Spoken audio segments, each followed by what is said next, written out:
Welcome, everyone. It is great to see you all here in Niagara. And I'd like to thank the Niagara region and its people for the very warm welcome today. And before we start the day, I would like to acknowledge that we gather here on the traditional lands of the Haudenosaunee and the Anishinaabe, including the Mississaugas of the Credit First Nation. Today, this area is home to many diverse First Nations, Inuit, and Métis peoples. Le G7 est un groupe de partenaires particulièrement influents. Nous n'avons pas toujours les mêmes opinions, mais nous avons démontré notre capacité à travailler ensemble de manière constructive. Au cœur de nos efforts se trouve un objectif commun, répondre aux attentes de nos citoyens et citoyennes et favoriser la stabilité et la prospérité économique à l'échelle mondiale. Au cours de la présidence canadienne du G7 en 2025, nous avons réaffirmé notre engagement envers l'unité de longue date du G7. Je suis fière d'être ici, aux côtés de mes homologues, pour donner le coup d'envoi à la dernière réunion des ministres des Affaires étrangères du G7 de cette année. Cette réunion est particulièrement importante car nos homologues de l'Afrique du Sud, de l'Arabie saoudite, du Brésil, de l'Inde, du Mexique, de la République de Corée et de l'Ukraine se joindront à nous.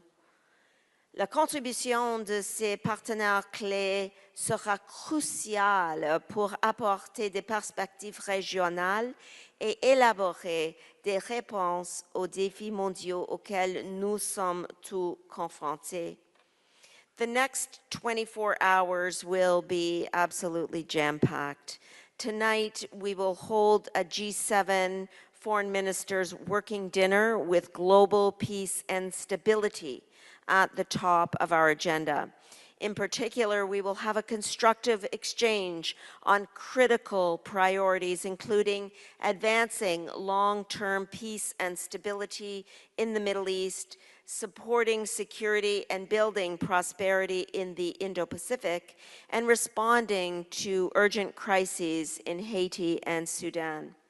Tomorrow, we will start the day with a discussion with Ukrainian Foreign Minister Andrei Sybiha to reaffirm our collective support for Ukraine in the face of Russia's aggression. We will then be joined by all of our partners for discussions on critical minerals, energy security, and economic resilience. Meeting global challenges requires global partnerships.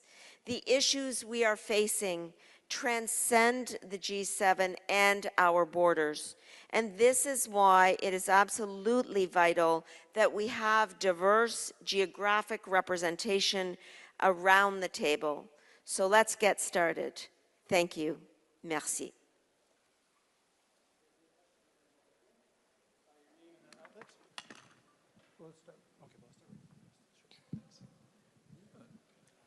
Hi, Minister Rafi Boudjikanian, CBC. In September, you said that the Canadian government had started to receive some collaboration from India on the matter of the investigation into the assassination of Hardeep Singh Nijjar. Can you tell us what results that collaboration has yielded so far? Well, I want to start by saying that Canada is a country that respects and upholds the rule of law.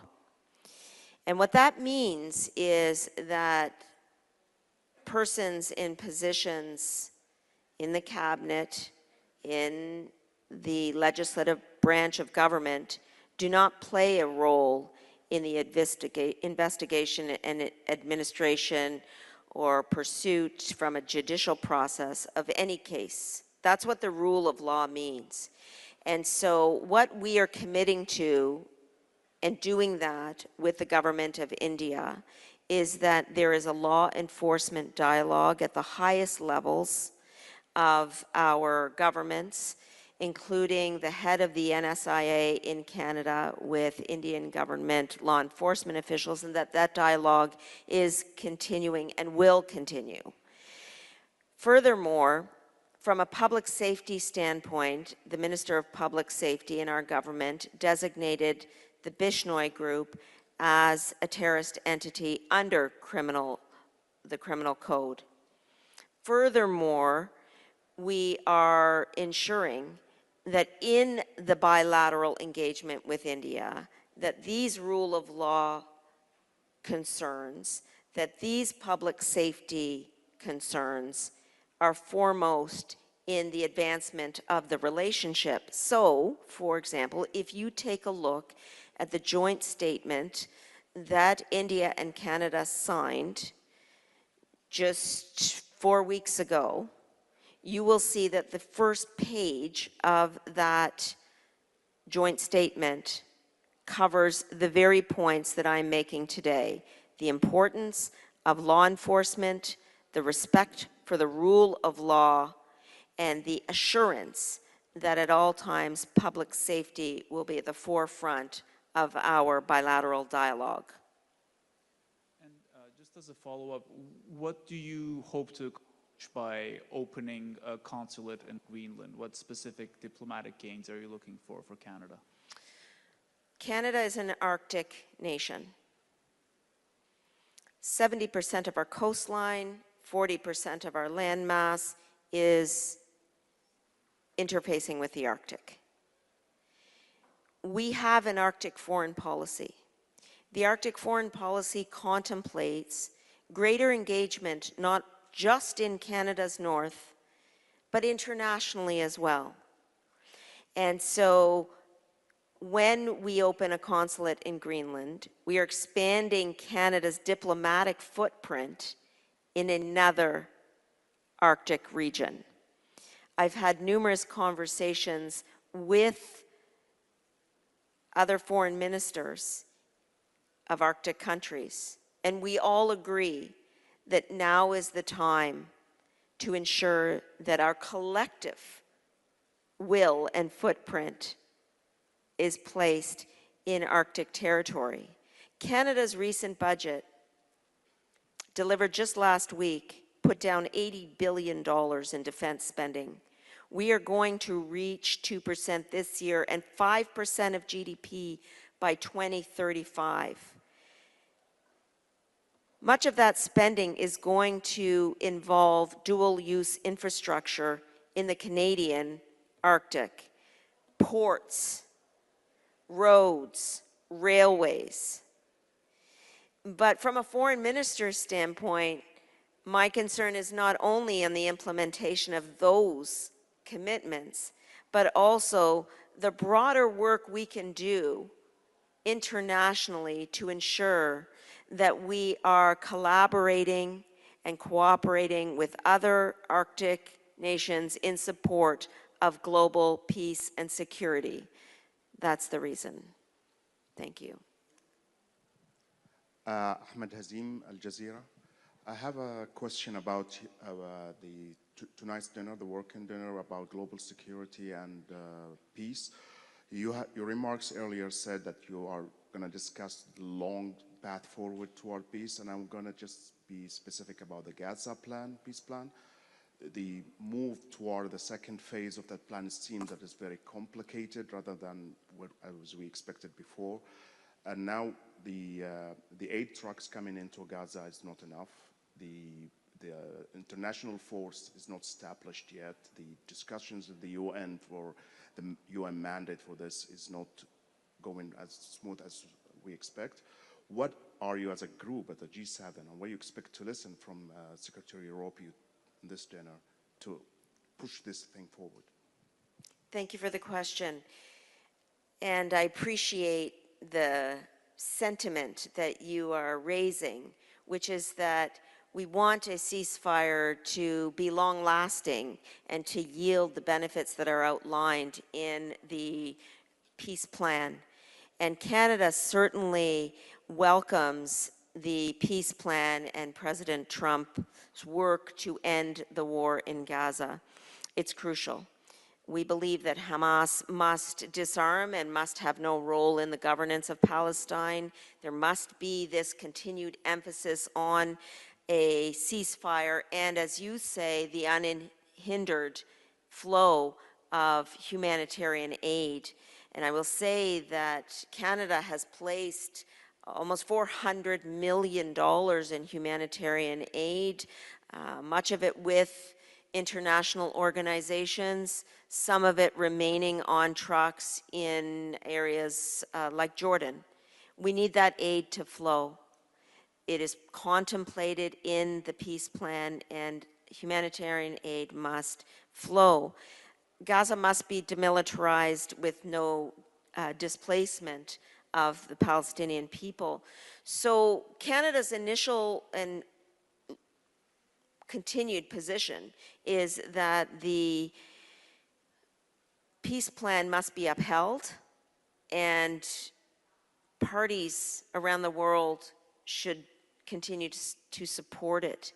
And I've been in touch with many of my counterparts in the Arab countries to ensure that they know that Canada is here to support the implementation of the peace plan through humanitarian aid, through support with electoral reforms, through ensuring that we are offering expertise from a security standpoint.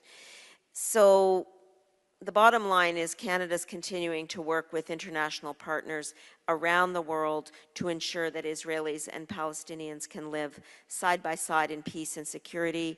The return of hostages is ongoing and needs to continue, and I think we should remember that this is a process and wouldn't be accomplished in 1 week or even 1 month, but that we need to stay with it for the medium to long term as well.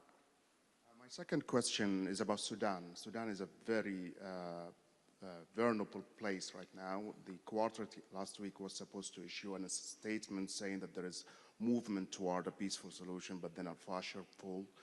And now, what are you as a group going to do to push both parties to sit down and maybe end this?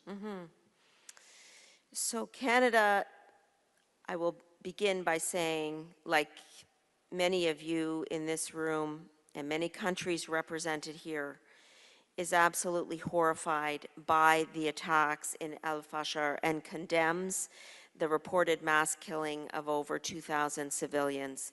And we urge all parties to uphold international law, protect civilians, and allow the unimpeded passage of humanitarian aid immediately. Canada has put on the table humanitarian aid for the people of Sudan, and we have done so since the conflict began. As examples, $64 million in humanitarian assistance, $24.8 million in peace and stabilization assistance, $14.5 million in development assistance that we announced earlier this year. So we are seeking to play a role to further the interests of peace and stability in Sudan, to support those who are suffering and dying needlessly in Sudan. We have an arms embargo on Sudan under both the United Nations Act and the Special Economic Measures Act. This is very important to us in terms of our foreign policy, and part of the conversation that we will have here today is how can we do more collectively? Because what I've mentioned to you thus far is our bilateral work with Sudan. The beauty of the G7 is that it allows multilateralism to do its work. And Canada, as the host of the G7, will be seeking more collective action on Sudan. That's all the questions for now, Minister. This is going to conclude the press conference for this moment. Thank you so much.